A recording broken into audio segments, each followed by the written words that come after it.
पिंडदान करके अपना पुत्र धर्म निभाएंगे। जी स्वामी, कहते हैं इस फल्गु नदी में पिंडदान करने से हमारे पूर्वजों की आत्मा को शांति मिलती है। सही कहा सीते। अब यहीं रुकिए, हम अभी जाकर पिंडदान की सामग्री लेकर लौटते हैं। जैसी आज्ञा।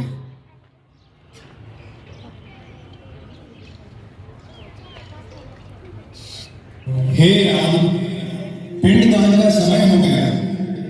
जल्दी से मेरा पिंडदान करके मेरी आत्मा को मुक्त करो। ये क्या, स्वामी अभी तक लौटे नहीं और पिताश्री दशरथ की आत्मा अतिरिक्त है। अगर शीघ्र ही पिंडदान नहीं किया गया तो आत्मा को मुक्ति नहीं मिलेगी। क्या करें? हाँ, फल्गु नदी की रेत का पिंड बनाकर दान कर देती हूँ।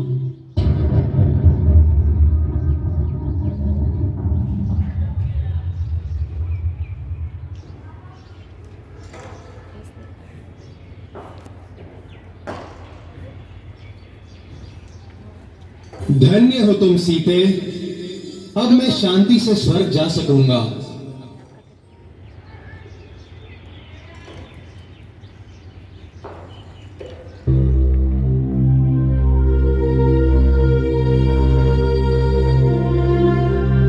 स्वामी, आपने आने में देर कर दी। मैंने ही पिताश्री का क्या सीते?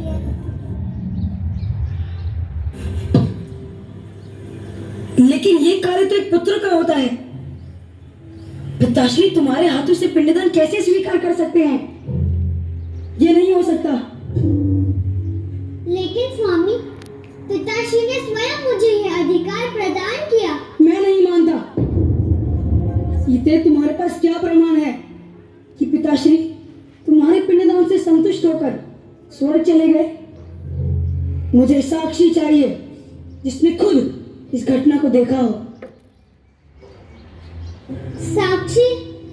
सबसे पहले साक्षी तो ये नदी है। हे फल्गु नदी, प्रकट हो और बता स्वामी को तुमने क्या देखा।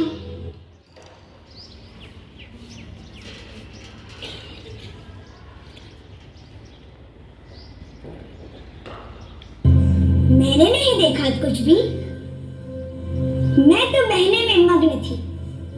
अपनी लहरों के साथ खेलने में मैं इतनी मस्त थी कि मैंने ध्यान ही नहीं दिया कब माता सीता ने पिंडदान किया।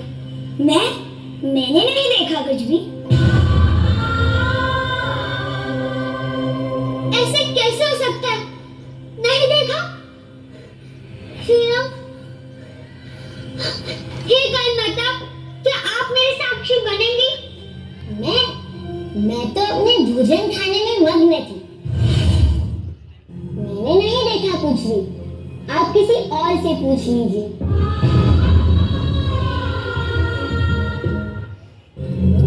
हे वटवृक्ष, क्या आप मेरे साक्षी बनेंगे?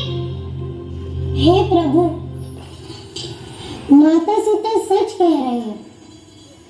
आपके पिताश्री के पिंडदान का समय हो गया था और उनकी ही आज्ञा पे माता सीता ने फल्गु नदी के रेत का पिंड बनाकर दान कर दिया।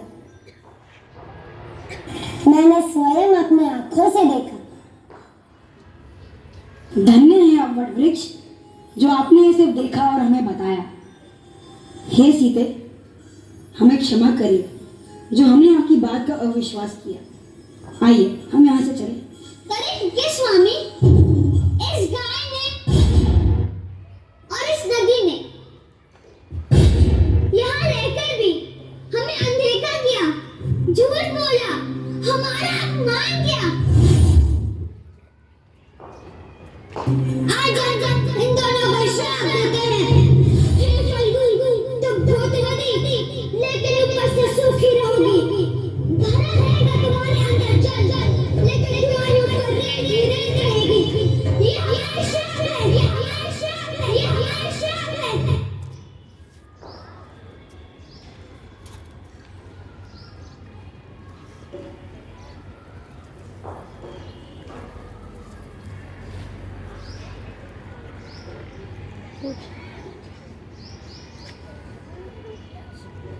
और तुम गाय माता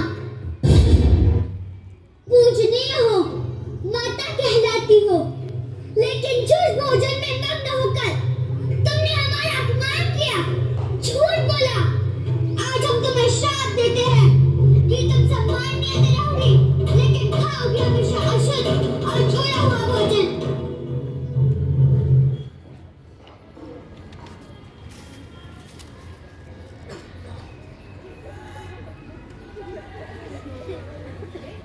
आप धन्य हैं, आपने हमारा मान रखा, हमारी सत्यता का प्रमाण दिया। आज हम आपको वरदान देते हैं कि आप हमेशा अक्षय रहेंगे, कभी नष्ट नहीं